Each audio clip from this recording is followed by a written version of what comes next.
afternoon, everybody. It's good to see you all. Welcome back, and I hope you had a bit of a chance to have a break over the recess.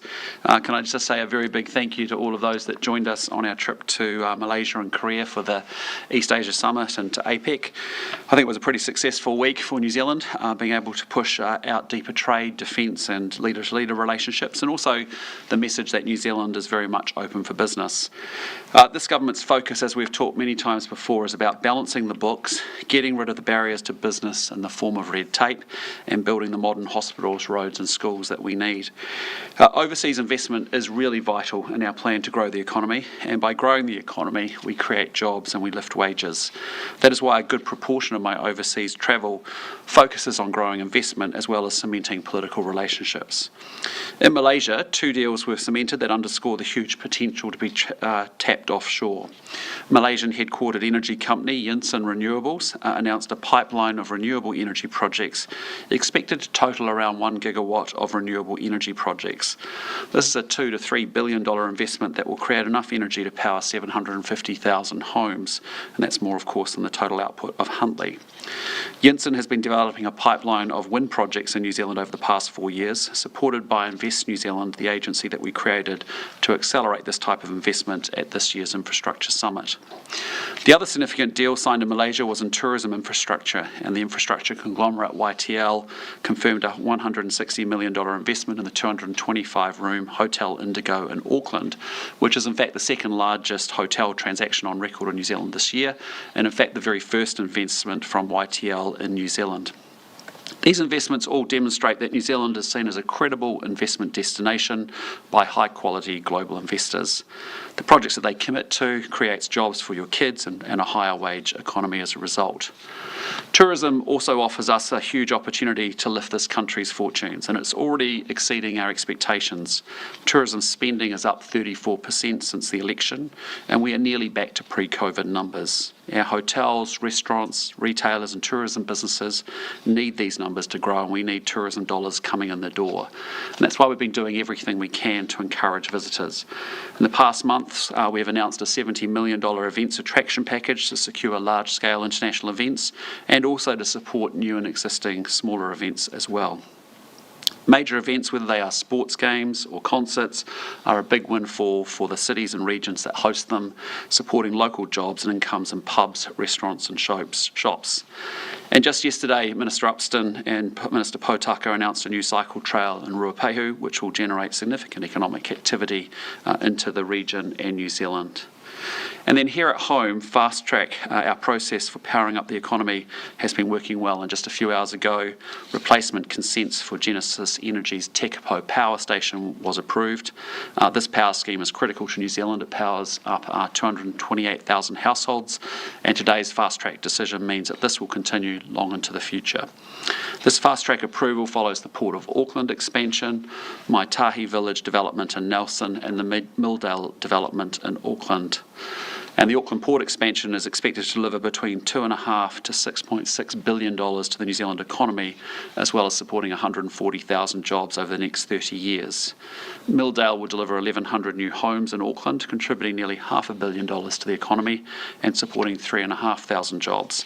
And Maitahi Village will deliver hundreds of new homes in Nelson, contributing $356 million to the local economy and supporting 2,700 jobs. All of these projects would have taken years and years to consent under the RMA, and instead they have been approved in around 6 months. There's been a serious amount of work done by this government to shift what have been very stubborn economic circumstances, and we're going to continue to do all that we can to improve the lives of New Zealand families. And with that, I'm very happy to take your questions. On the tourism issue, what message have you got for the number of local body leaders, including Wayne Brown, who say to cope with that we need a bed tax? Look, it's not on our agenda for this term at all. What we can do is we're spending $70 million on a major events fund. That is our way in which we are actually saying we can attract more activity into a city like Auckland. Importantly, we've also said we're loosening up the constraints where those major events funds used to have to be half funded by the council, half funded by government. We're relaxing those restrictions. So, I think we've got what we need to be able to attract good events into the city through the major events. It's a hard no this term for sure, yeah. the government received any advice on what to do about former Prince Andrew and his place in the line of succession as it relates to the Kingdom of New Zealand? Yeah, look, I mean, any change in the line of succession is a matter for the UK, obviously in consultation with realm countries.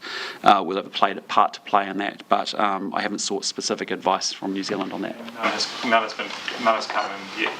Sorry? No advice has come from... We haven't received any notification from the Palace or from the UK, and as I said, I haven't asked for specific advice on it. To pass any legislation to help with removing Prince Andrew from the line of succession, the government would be happy to do that? Yeah, in fairness, I just don't know what the ask would be. It would be a bit hypothetical for me to prejudge that without having had advice from the Palace as to what is requested of the realm countries. Does he have any honours? Does he have any honours or anything like that? Not that I'm aware of, no. Would you want to see him removed from the line of succession? Again, those are decisions for the Palace. I support the King's decisions, and I'll continue to support the Palace's decisions. Prime Minister, there's a case in the High Court at the moment around freshwater. It centres on comments made by Bill English in 2012 that Māori do have rights and interests in freshwater and geothermal resources. Do you agree with that? Look, I haven't looked at the details of the case. I think it would be a bit immature for me to comment while it's going before the courts, but we've had a long-standing view that certainly, no one in this country owns water. It's pretty. But do Māori have rights to freshwater and geothermal resources? There's rights and interests that many folk have across the country, but no one owns the water. Do you accept, though, that Māori have been locked out of the first in, first served water allocation system? No, I think what we have is we need to recognise there are many that have rights and interests in water. It's a difficult issue, it's a complex issue. As we go through our RMA reforms, we'll have more to say about that in due course, but we've got to balance a lot of interests. Is it an issue you're looking at it as part of the RMA reforms? Yes.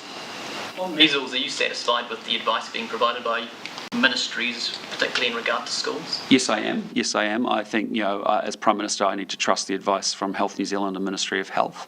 But my message very clearly is listen to the advice from the officials. But my second piece of advice is today, as a parent, go out and get your kid vaccinated. There is nothing to stop you from doing that this afternoon, tomorrow morning. Go do it, because we have seen vaccination rates fall from 92% down to 77% under a Labour government. We are building that back with partnership with iwi health organisations and some other efforts that we've got going on, and we're making some good progress, but nowhere near enough. And one of the most simplest things you can do is jump on Book My Vaccine, I think it is, and get your vaccine booked for your kids. And all the advice to date you think has been appropriate? Obviously, we've seen the price giving play out. Yeah, look, in fairness, I came back into the country yesterday. I trust the Minister and I trust the officials, and they should be directing us with the correct advice, so follow their advice. But again, I can just underscore, I don't know how to be any more clearer about it, but here we are in 2025 in a first world country with a measles outbreak that could potentially shut down schools. That is unacceptable, and there are parents that need to take personal responsibility for their kids and go get them vaccinated. And I know I'm talking very bluntly about this, but it's actually really necessary because we're all in this together. And if we don't get vaccination rates up, we're then very susceptible to measles outbreaks and bigger challenges. What about schools taking it seriously? Like just around the corner from here, Wellington Girls College are kind of ignoring the ministry's advice about large gatherings. Well, again, I just would say follow the advice of the officials. I can't speak to the specific case. I'm not familiar with it sufficiently. I'm sure you should direct your question to the Minister of Health, obviously, but I expect the authorities to be very clear on their advice. Prime Minister, where are you at in setting up the inquiry into what happened with the Tom Phillips case? I'm very close to making an announcement about that. Hope to be able to do that in a matter of weeks. Do you intend to set out publicly the election date early next year? Look, it's something I'll think about. I haven't given it thought at this point in time, but I personally quite like the tradition that we've had in New Zealand of giving clarity up front, and I'll think more about that over summer. Prime Minister, has Paul Goldsmith figured out what a broadcaster is or what the BSA is? I haven't had a chance to. I've been away for the last week and a bit, my friend, but I will leave it with him to work his way through it. But no change from when we last talked about it. Just on the public service strikes and the ads that the Public Service Commission ran on Facebook. You know the ads that I'm talking about? I think so. On yes. Facebook. Yep. Did the parliamentary Did the Public Service Commissioner, did he come to you or your office to approve those ads? Not that I'm aware of, no, but I fully support what they did, which is to make sure they got their case and their offer out into the public domain using social media. Fantastic, good on them. The bigger issue is the unions need to get around the table and get back to negotiation, as I've said. So is Judith Collins wrong when she says that they did come to both you and her office to approve them? I'm not aware of it. I may have spoken to my office, but I'm not aware of it personally, no. Can you rule out the National Party running on any new taxes at next year's election? Well, I think you just need to look at our record. In budget number 1, we delivered tax relief for the first time in 14 years to lower middle income working New Zealanders. Labor failed to support that. The unions failed to support that. Our second budget this year, we lowered taxes for businesses through our investment boost program, which encouraged more investment. So we are a party of low taxes naturally, instinctively, and we believe that actually the focus starts with government spending. And we have seen huge wastage of government spending, $1 billion on consultants. We're able to deliver twice as many classrooms as the previous Labor administration because we manage the same budget better and get better value for that money that's being spent. So that's our natural starting point. That's where we start as a party. As to specifics, I wouldn't want to, I will confirm everything through our election policy, but I think you'd have to be pretty, just look at our record to know we're a low tax party. When will the National Party start releasing actual policy? Well, this is rich coming from an opposition that's failed. Has had 4 policy announcements in the last 2 weeks, and every single one of them has been an absolute debacle. I mean, it's incredible. When are we going to start to get a feel for what you're going to be proposing? Well, I mean, you should be pretty clear about what we're doing right now, which is that we're undertaking major reform of our RMA planning system because we think that's a huge amount of red and green tape that needs to be taken out of the system so people can get on and get things done. We've got major reform program around education because we've got to teach our kids the basics, and I'm not having kids in New Zealand fall behind kids in Singapore, Canada, Ireland, New South Wales, so we are changing our curriculum. We are teaching the basics brilliantly. We're pushing on with that because the results we had are not good enough. You're seeing a government that's very, very focused on good financial control and discipline so that we actually pay down our debt ultimately, but also actually get inflation and interest rates down. And it's got a huge investment in infrastructure going off and a major focus on trade, where we're lifting our intensity and creating as much opportunity as we can in our trading environment. So, our program doesn't change. World-class education, embrace more science technology, get rid of the red tape, more infrastructure, modern reliable infrastructure, and more trade and investment. Are you disappointed, Prime Minister, that 100 police are under investigation after it's been revealed that there were 30,000 fraudulent breath tests in New Zealand in the last year? Yeah, look, I'm going to leave that for the police to respond to. On that one, I won't respond to that. Are you disappointed? Sorry? Are you disappointed? Well, again, I'm not sufficient with aware of the facts on that one, given I've been away, but I just say to you, if that's the case, we expect our police commissioner to be all over it, and that's what they should be doing. On the regulatory standards bill, has Cabinet discussed recently any perhaps changes or amendments to the bill? Yeah, look, I mean, you'll see that when it comes to the House, back to the House again for second reading shortly, but there's been some adjustments, obviously, post the select committee process. I'll let David Seymour, as Minister of Regulation, talk to that. Will that be happening tomorrow? Again, you'll find out about it when we're ready to bring it back to the House. Are you confident that all of your coalition partners, namely New Zealand First, are genuinely supportive of the regulatory standards bill? Look, I mean, there's been a range of views on it, obviously expressed as you'd expect from a number of stakeholders across the whole country. That's why we had quite a robust consultation period. We had a robust select committee process.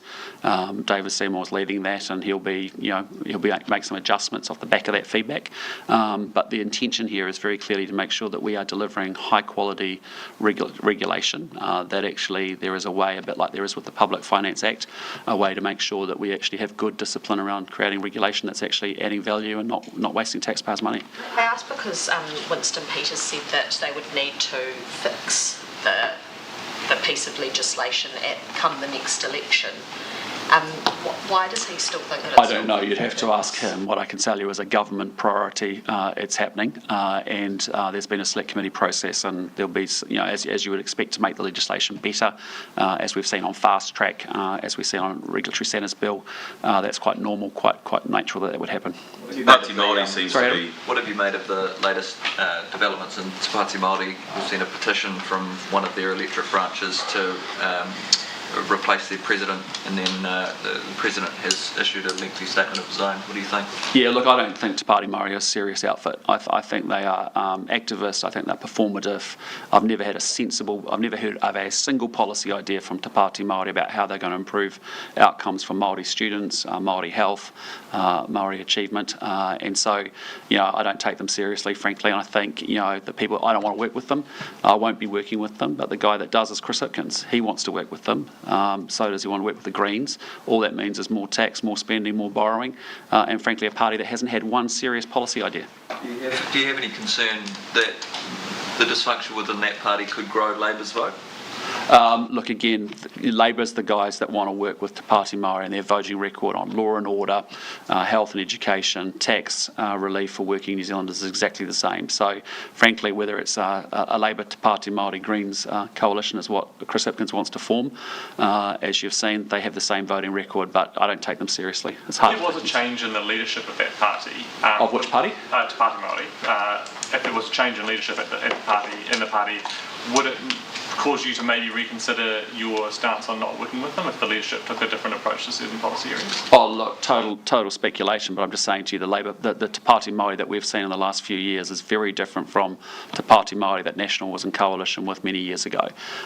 This is a party that actually is just purely activist, purely protest, purely performative, actually doesn't bring substantive policy ideas to what they're doing. And just imagine it. I mean, imagine a cabinet table where Chris Hipkins is sitting there with Chloe Swarbrick as Minister of Finance and Marama Davidson and Rauria Waititi and Debbie Naurapaka. That is just chaos, absolute chaos sitting there in that coalition. Is there anyone in the caucus that you could potentially see National working with?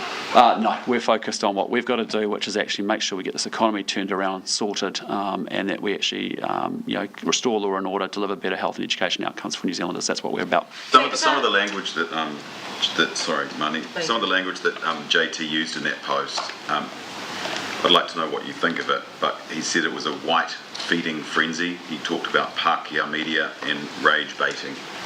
What do you make of that? Well, I've got no idea what he's talking about, and I don't care, because I'm not the leader of Te Pāti Māori, and have got no intention of working with them. Chris Hipkins is the guy who should be directing those questions with. He wants to be in partnership with them. I don't. As I said to you, it's just a complete soap opera.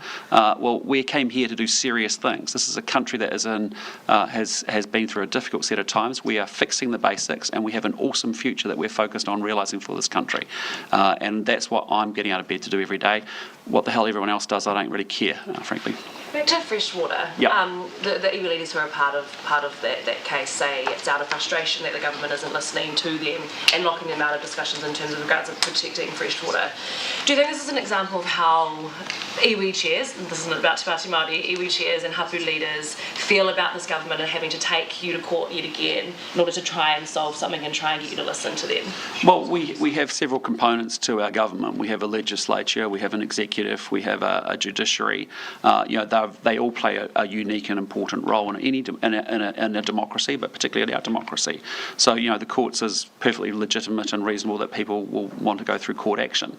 But we know what we need to do, which is that we have to get this country unblocked. We have turned this country into a country of bureaucrats. We have so much red tape, green tape that we are struggling to get things built and done. And so I appreciate that there'll be lots of people who have lots of different views about whether that's the right course or wrong course of action. But we are focused on we are going to grow this country and we are going to set it up for an awesome future. And for that to happen, we have to get things done and built. Do you think, though, that the government is sidelining iwi and mana whenua in terms of quite significant decisions that are being made in their here? No, I don't. I mean, I appreciate they may not agree with the decisions that we're taking, but there is always genuinely an outreach that comes from. I think about the work that Chris Bishop's been doing on infrastructure, in particular around RMA reform. I think about the positive conversations I get to have with iwi leaders who I think actually we have a lot in common with, who actually do care about advancing their economic interests so that they can improve the social outcomes for the people. It's the same challenge that I have and the same focus that I have as the Prime Minister. I want to grow New Zealand so I can deliver better public services. So there's a lot of commonality between when I meet with the iwi leaders, and I meet with them regularly, just privately, quietly in my office, and talk about these sort of issues. With iwi Chairs Forum and particularly quite well, not iwi Chairs Forum. important, but I meet with different groups of iwi leaders up and down the country, and we have very good strategic conversations. If you think about some of the work that we've done around, well, I'm not going to go into it, but there is a group that I have spent a lot of time right from day one meeting with, despite all the other histrionics that go on above the surface, actually very constructive, positive conversations, because there is alignment about what we're trying to do. But I don't see any of that happening in Te Pāti Māori, and so that's why we want to work with folk that want to get things done and sorted. Minister, Yes, mate. summer's coming, thank goodness. Are you calling summer now, mate? You're saying the bad weather's over, it's all good? Not quite yet, we know that northerly's going to blow for a while, but look, What's the weather forecast for Thursday or Friday? Have you got a long range view? It's just going to keep It's blowing. all sunshine? Water safety is actually what I'm meaning to ask about. How important is it for avoiding injuries and tragedies? Yeah, really important. We live in an island nation. We have funding from the government into schools to support some basic water skills for our kids. And obviously we encourage parents to do likewise and support their kids, whether it's take them down to the beach, spend time with them in the water, building their confidence, or formal instruction. But it's really important. Are you satisfied with the level of support the government puts towards efforts to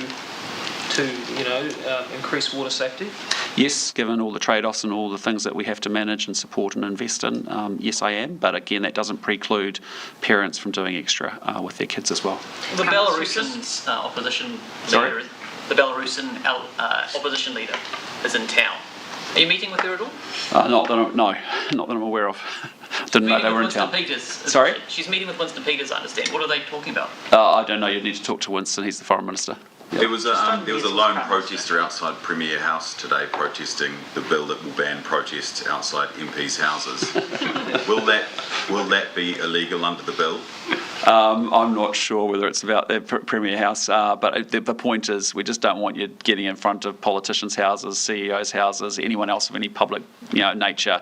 Protest them for sure, and there's lots of opportunities to protest me, lots of different places, but just don't disturb the neighbours. Will Premier House be included though? I'm not sure, mate. I mean, I'm not there often, so as you know, so I come and go. Will you be marking the 420th anniversary of the gunpowder plot tomorrow? Guy Fawkes. Guy Fawkes tomorrow. I hadn't thought about that. I haven't managed to get down and get some double happies or Tom Thumbs. The band, are they? Yeah. Yeah. No. Sorry about that. No. Do you think the government needs to go further in terms of restricting fireworks or private sale than what we know around animals and distress? Look, I think most New Zealanders have worked out the better shows are actually being put on by their community organisations or their schools, but frankly if they want to light up fireworks they can make good judgments and good calls about that themselves. Minister, just on measles, the Yes. Wellington Girls College has put classes online for some years for 3 days. They said the Ministry of Education told them not to do it, but they didn't want people to get exposed to measles after they ran an earlier event, which the Ministry, which Health and said it was okay, and now there's measles coming out of that.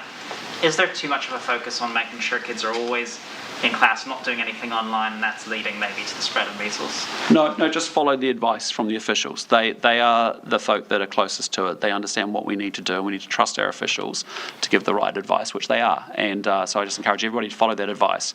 But I also just think, imagine when we meet again in 7 days' time, how many more New Zealand parents could have gone and got their kids vaccinated? How much could we shunt the 77% closer to the 92% that we desperately want to see and needs to happen?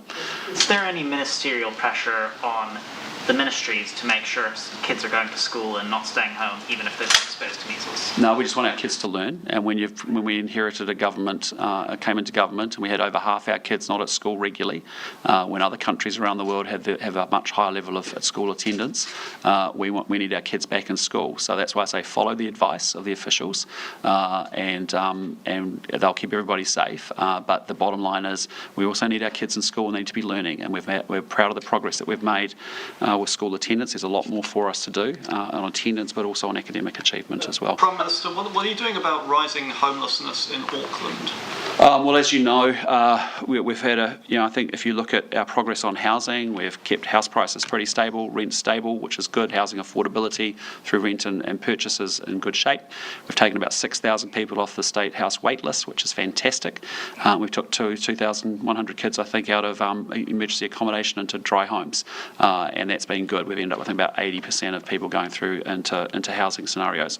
On the homelessness front, as you know, Minister Bishop and Minister Potaka had a 5-point action plan that they announced a couple of months ago.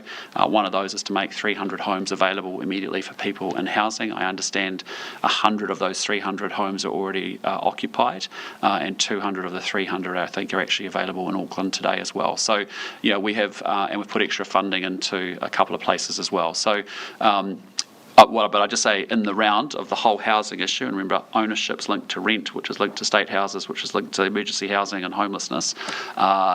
These are complex issues. Under the last government, they spent $1 billion on emergency housing, and they had a 32% increase in people being homeless. So we know they're complex issues with people with complex needs, but we've made that housing available and also some extra funding as well. Have you had any, or your ministers, have they had any conversations with Wayne Brown about the situation, about if any specific changes can be made between local and central government? With respect to homelessness? Yes. Yes, there's been a series of ongoing conversations over the last year and a half with Mark Mitchell, Chris Bishop, with local authorities, but also with other government agencies, and making sure we get the agencies working together better too. What are you considering? Sorry? What are you considering as a result? Well, as I said, the 5-point plan that we announced 2 months ago or a month and a half ago, which actually made of 300 housing places available immediately to people who are experiencing homelessness. Two of the 300 from memory we're in Auckland. Just quickly, what's your MMR vaccination status? Fully vaccinated, my friend. And did you know that, or did you have to go and check? No, fully. No, I keep up to date with my vaccinations, yeah. So I understand your last question, Money, because I think it'll be serious and a good one. Your office was vandalised yesterday, I understand. Any charges laid or any security measures being Not that taken? I'm aware of. My office is often targeted, and I think that's pretty unfair, actually, in terms of depending on a number of issues.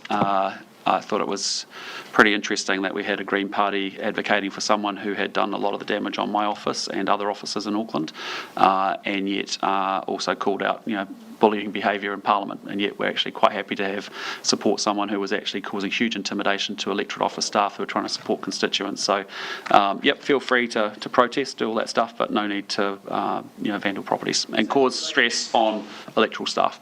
Yeah. Was that in relation to the instance talked about here? Or I'm just talking about in general over the time that, obviously my office is a target. Cool, thanks team, have a good week.